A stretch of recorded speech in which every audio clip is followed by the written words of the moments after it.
Tinokwazai mangwanani anhasi muzita raishe redu Jesu Kristu. Ndini Reverend Amon D. Madao, Bishop weApostolic Faith Mission in Zimbabwe, inozikanwa seAFM in Zimbabwe. Tichitenda Mwari zvakare musvondo rechipiri ra2021 tichisanganiswa panguva yeshoko. Mwari ngaakuropafadzei, Mwari ngaakukomborerei akuitire zvakanaka. Regai ndinamate. Baba, ropafadzai nguva ino, ropafadzai shoko renyu, ropafadzai miromo yangu. Rangarirai umwe noumwe achateerera shoko akomborerwe, aitirwe zvakanaka pamweya wake napaupenyu hwake. Rishandure upenyu hwavanhu venyu, riite chamarituma kuupenyu hwavo, mwoyo yavo ive vhu rakaorera, ribereke chibereko chinofadza Mwari. Komborerai nyika yeZimbabwe, komborerai utungamiri hwayo, komborerai makereke, komborerai vanokunamatai. Murangarire nyika yedu iwane chiedza nomwenje nokutungamirwa nemi, ichibudirira Baba mukubata kwayo. Komborerai umwe noumwe achanzwa shoko renyu zvino muzita raJesu Kristu. Amen. Ndinotenda Mwari vanotipa mukana zvakare kuti tikurudzirane mushoko ravo. Ndichaverenga kuna Deuteronomy chapter number 6 verse 23. Mashoko akataurwa naMoses ari panzvimbo yeMoab, ari pamakomo eMoab. Verse 23. Akatibudisa apo kuti atipinze apa, atipe nyika yaakapikira madzibaba edu. Musoro wenyaya yangu mangwanani ano unoti iwo wakatibudisa apo kuti atipinze apa. Tinonamata Mwari unobuditsa vanhu mumasituation achivapinza munzvimbo dzokukunda. Ndi Mwari unobudisa apo achikupinza apa.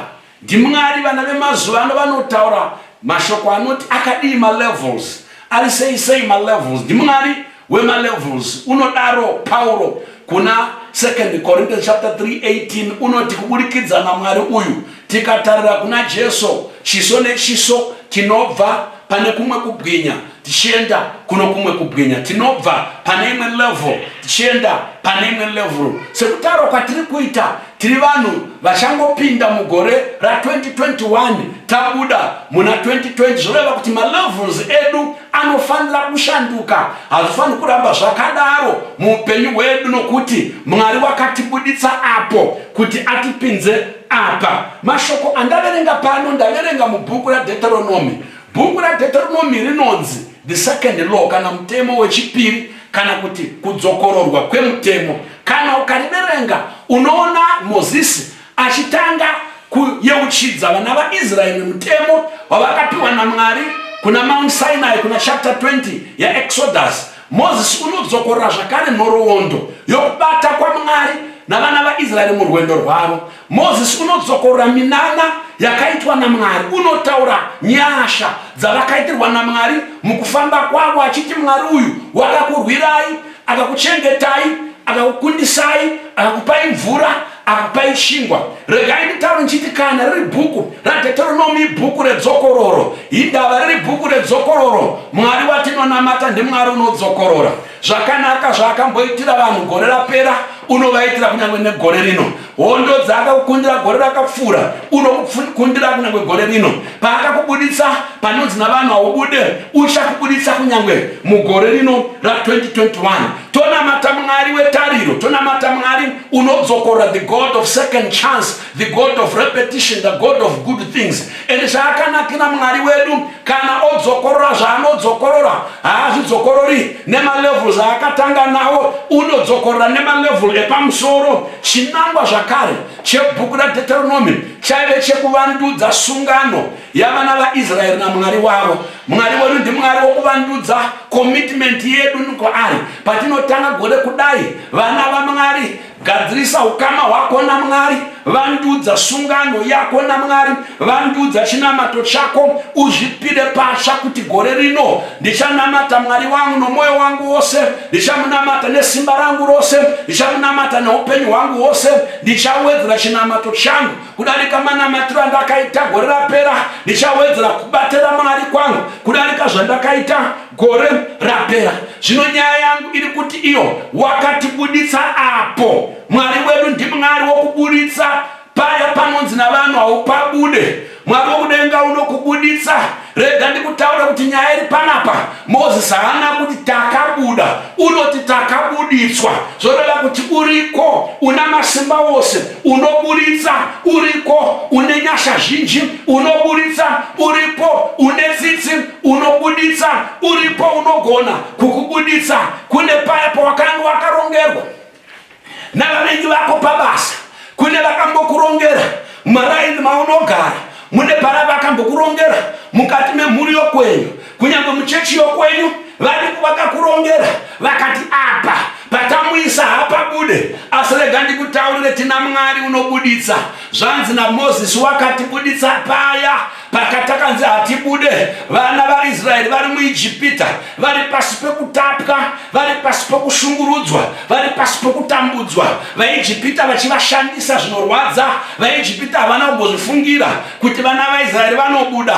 Rega ndikutaurire nhasi, uripo unokubuditsa panzvimbo yauri iyo iri nzvimbo yokuchema, unokubuditsa panzvimbo yokutambudzika, unokubuditsa panzvimbo yokudzvanyirirwa, unokubuditsa panzvimbo yokuomerwa, unokubuditsa panzvimbo yokushayiwa. Dzimwe nguva hauna shamwari, hauna unomira newe, uri kuti ndichafira pano. Rega ndikutaurire, haufire pauri ipapo. Mwari watinonamata ndiMwari unokubuditsa mumatambudziko, unokubuditsa mukuremerwa, unokubuditsa musituation yauri. Kana achikubuditsa pana parikutaura naMozisi panapa paari kuti wakatibuditsa apo. Zvoreva kuti harisi simba ranaMozisi rakavabuditsa, harisi njere dzanaMozisi dzakavabuditsa, hakusi kugona kwavana vaIsraeri kwakavabuditsa. Vakabudiswa naMwari wakatendeka, wakabudiswa naMwari unomira nesungano dzake. Mwari achiburukira kuvana vaIsraeri kubudikidza naMozisi unoti, ndaona kuchema kwavanhu vangu, ndaona kutambudzika kwavo, zvino ndarangarira sungano yandakaita naMozisi. Rega ndidzokorere mashoko aya. Mwari wedu ndiMwari unorangarira sungano. Kana Mwari arangarira sungano, une zvaanoitira vana vavanhu. Kana arangarira sungano, unofamba nekuda kwesungano. Rega ndikutaurire, Mwari haakuitiri zvinhu nemhaka yekuti wakanaka. NdiMwari wakarurama, ndiMwari une tsitsi. Kana achitarisa upenyu hwako, pane pamwe paunonzwa Bhaibheri richiti, kana ndaona ropa, judgment painouya muIjipita ndichapfuura. Kana ndaona ropa ndichiparadza matango eIjipita, mamuri pane ropa handiparadze. Kunyange paya pakaparara Jeriko, musikana unonzi Rakabi wakanzi isa tambo tsvuku pamba pako. Kana guta roparadzwa, vanenge vari mumba ine tambo tsvuku havaparari. Tiri kutaura zveropa raJesu. Kana ririmo muupenyu hwako, Mwari unoona ropa. Kana aona ropa unokubuditsa. Kana ukachema uri pasi peropa raJesu, Mwari unokubuditsa. Kana ukamira muropa raJesu, Mwari unokubuditsa. Nekuti ropa raJesu rinonzi iropa rinotaura zviri nani kudarika ropa raAbhero neropa regwayana. Vakabuda muIjipita neropa raJesu, newe unobuda mukusungwa. Vakabuda mukudzvanyirirwa, newe unobuda neropa raJesu. Tiri kutaura zveropa rakadeuka pamuchinjikwa, ropa rine simba, ropa rinoyera, ropa raMwari. Rinonzi ropa raMwari kuna chapter 20 Exodus pavhesi ya 32 ichidzika, vakadzikinwa neropa raMwari. Tiri kutaura ropa rinobuditsa vanhu mukuchema. Mwari wakakubuditsa apo, achikupinza apa. Wakabuditsa vana vaIsraeri muIjipita kuti avapinze muKenani. Tinonamata Mwari unokubuditsa. Rega ndikutaurire nenyasha dzaMwari unobuda, nesimba raMwari unobuda, neruoko rwaMwari unobuda, neropa raJesu unobuda, nesimba raMweya Mutsvene unobuda, nezodzo iri muna Kristu Jesu unobuda. Hakuna rimwe zita rinochallenja zita raJesu, hakuna rimwe zita rakaenzana neraJesu. Rega ndikutaurire izvozvi pauri ipapo, panhoo dzokuvata nezita raJesu unopabuda. Pauri ipapo pauri kuchema nezita raJesu unobuda.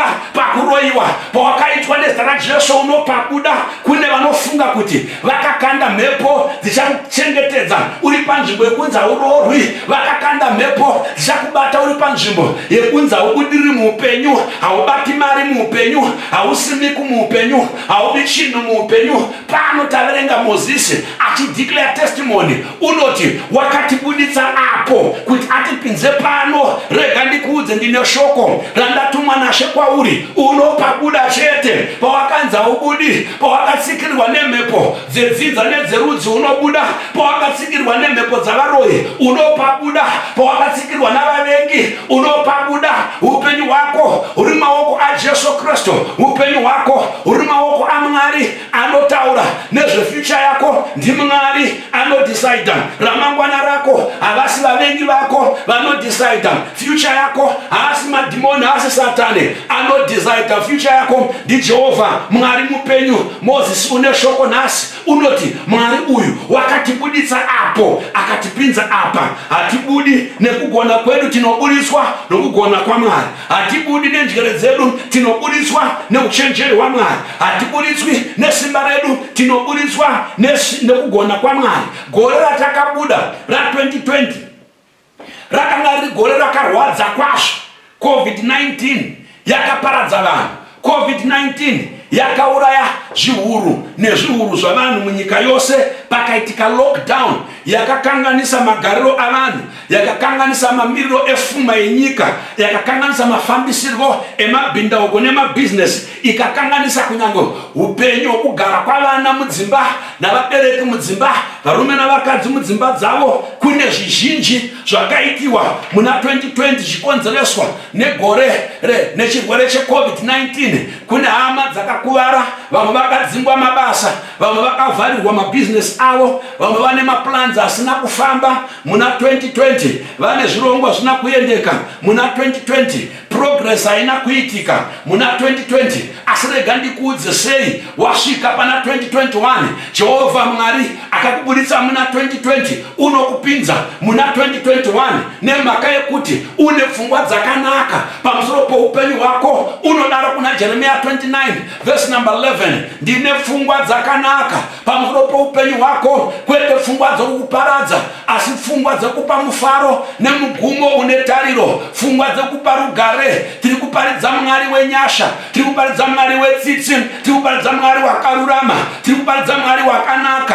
Une pfungwa dzakanaka pamusoro pako mugore ra2021, une pfungwa dzakanaka pamusoro pevana vako, une pfungwa dzakanaka pamusoro pebasa rako, pamusoro pezvaunobata. Rega ndikutaurire Mwari wakakubuditsa ipapo panzvimbo yekutambudzika kuti akupinze panzvimbo yekufara. Akakubuditsa mugore reloss kuti akupinze mugore rino uwane gain. Akakubuditsa mugore remachallenge ra2020 kuti akubuditsa mugore ra2021 achikupa future yakanaka. 2021 yako zvauri kuipinda uina Jesu, zvauri kuipinda una Mwari, ramangwana rako rakanaka. Hanzi wakatibuditsa apo kuti atipinze apa, haatisiri panzira. Kana akatibuditsa haana kutibuditsa kuti atirashe, haana kutibuditsa kuti atisiye. He will not abandon us, he will not desert us. Haana kutisiya kuti atidhambe murenje, haana kutisiya vana vaIsraeri, haana kuvadhamba murenje. Kunyange vaita musikanzwa, kunyange vaimumukira, kunyange vaita zvinhu zvaigumbura Mwari vasingachengeti mitemo yavo, Mwari waiuya nenyasha, Mwari waiuya netsitsi. Kunyange ambovarova, aimbovarangarira, ongovabata neruoko achifamba navo, because Mwari watinonamata is not a baby dumper. Haarasi vanhu vake murenje, haarasi vanhu vake murima, unopinda navo muchiedza. Wakakubuditsa apo kuti akupinze apa. Uri kupinda munyika yechipikirwa, yakapikirwa madzibaba edu. Nyika yedu yechipikirwa ndiJesu, muna Jesu Kristu. Zvipikirwa zvaMwari ndihevo naameni. Muna Jesu uri panzvimbo yesimba, uri kubviswa panzvimbo yeutera uchiiswa panzvimbo yesimba. Muna Jesu unobudiswa munzvimbo yekutsikirwa pasi uchienda munzvimbo yokuenda kumusoro. Unomunzwa ashinzi, unotibuditsa muguruva achitisimudzira, achitigadza muzvigaro zvemadzishe nezvekubwinya. Mwari wedu ndiMwari wekubuditsa vanhu.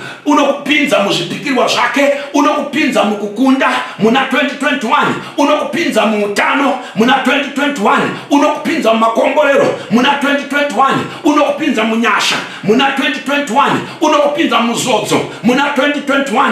Ndine shoko rokupa tariro kune anotenda, tariro kune anoda Mwari, kutariro kune anotevera Jesu. 2021 2021 wakafamba na Jesu, unoenda newe mu progress, unoenda newe mu chiedza. Muna 2021 unoenda newe mu kubwinya into his glory, unoenda newe mu simba, mu influence ne dominion.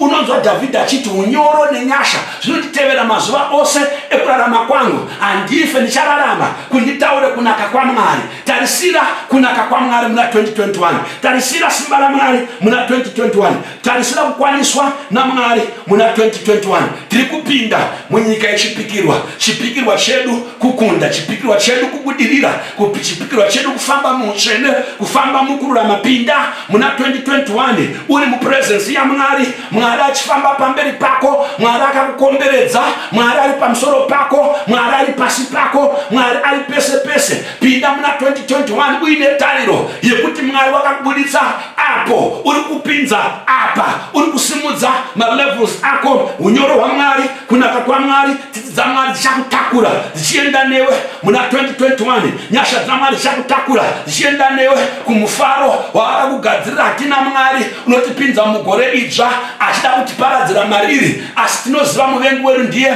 unoronga kutiparadza. Tina Mwari unochengeta, tina Mwari unorwira. Madreams edu a 2021 anozadzikiswa, zviroto zvedu zva 2021 zvichaitika, maplans edu achazadzikiswa. Tiri kupinda mu prosperity, tiri kupinda mu victory, tiri kupinda mu nyasha. Dedicate zvipire kuna Mwari, upire mazuva ako mumaoko a Mwari, masvondo ako, mararamiro ako, mabasa ako ese, zvese zvako pira kuna Jehovha Mwari. Wakakubuditsa apo kuti akupinze apa, wakabuditswa murima kuti upinzwe muchiedza, wakabuditswa mukuchema kuti upinzwe mukufara. Unobuda chete na Jesu, unobuda na Jesu, unopinda na Jesu, unobuda munamo uchipinda mukufara, unobuda mukuchema uchipinda mukunyaradzwa, unobuda mukuremerwa uchipinda mukurerukirwa. Vanotsvaka mabasa, Mwari uchakupai. Vanotsvaka michato, Mwari uchakupai. Vanotsvaka promotion, irimo muna 2021 nekuti wakakubuditsa apo kuti akupinze apa. Rumbidza Mwari wako, tenda Mwari wako, iva netariro muna Mwari wako, haambokurasisi. Akakubuditsa apo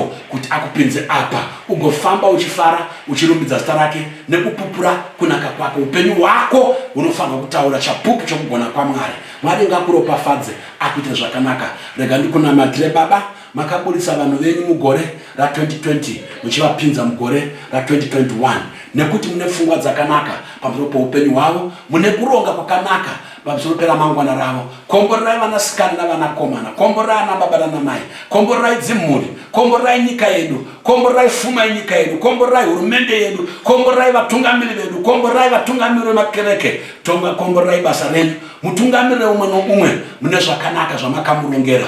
Kudzwai Baba, mupiwe mbiri, nzwai minamato nokuchema kwa vanhu venyu. Takutendai, takupai mbiri muzita raJesu Kristu. Amen.